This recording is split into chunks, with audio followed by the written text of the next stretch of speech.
Moreover, to have a sense of magnitude, the reforms that we already have made with the Executive Order 7023 and with the basis law, we have actually jumped 90 places in terms of economic freedom.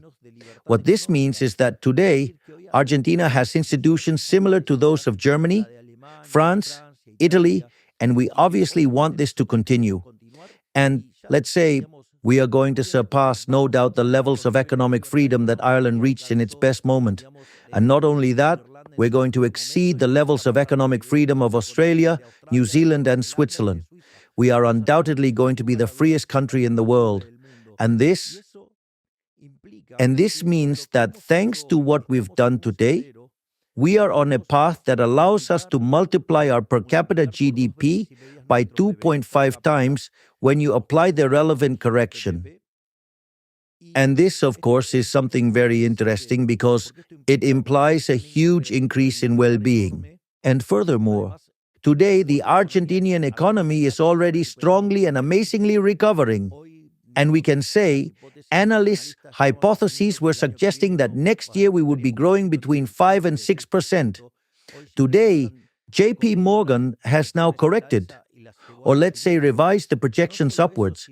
And besides, when we normalize the price situation, the true poverty rate came up and it was 57% in January. Today it is at 46%, meaning we lowered poverty by 11 percentage points. Let's say, it seems truly like a miracle. And not only that, but actually not a single job was lost in the process. When it comes to all of this inflation reduction process, people said that our economy and economic activity would collapse. And actually, when you look at the deseasonalized data, you see that in August there was a recovery that took us back to December levels. That means that in the year we made the largest fiscal adjustment in the history of humanity.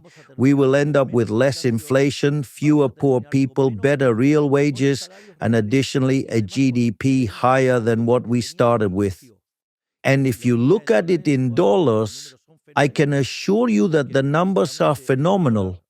Because basically today the dollar is below the levels we had when we took office. So the reality is that, and all of this, when you take my popularity levels and the government's acceptance levels, today they are above the moment we assumed office.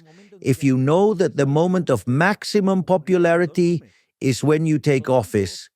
Therefore, this means that far from resting on our laurels with this, we're going for more reforms.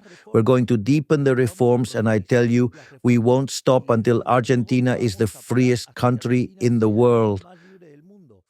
Furthermore, a recent work by an Argentinian economist named Juan Pablo Nicolini was presented at the central bank's monetary meetings, and he works at the Federal Reserve. And it's interesting because he shows that only on the basis of what we have done in fiscal matters, it ensures that in the span of 10 years, we can double the GDP per capita, meaning that Argentina could grow at rates of 7% annually, which is very much, and that has strong consequences in terms of improving quality of life, reducing poverty, reducing indigence.